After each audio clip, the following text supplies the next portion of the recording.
The whole third season of Dr. Frost focused on the main characters' character development in a really creative way.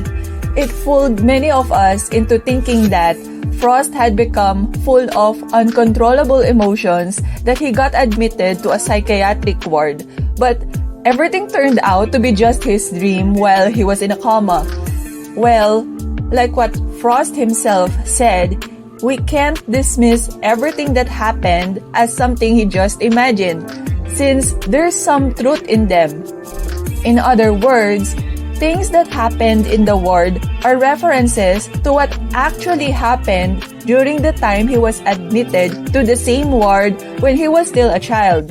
Characters who showed up represent people he actually knows in real life.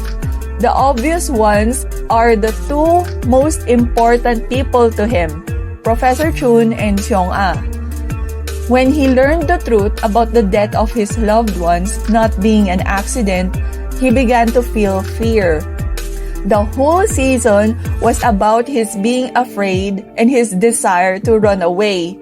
The events in Season 3 are like manifestations of his trauma, his guilt, his emotions, those things which he couldn't express physically.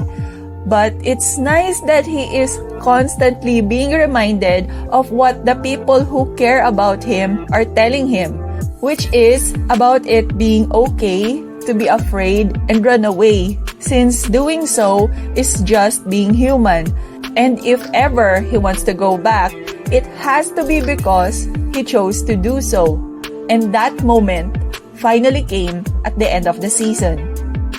To be honest, I think it would have been more awesome if what happened in the ward weren't a dream. His character development would have been very shockingly different. But I'm also very, very pleased with this unexpected twist.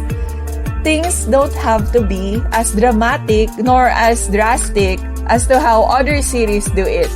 It's what makes this webtoon so amazing. It keeps on playing with our brains and emotions.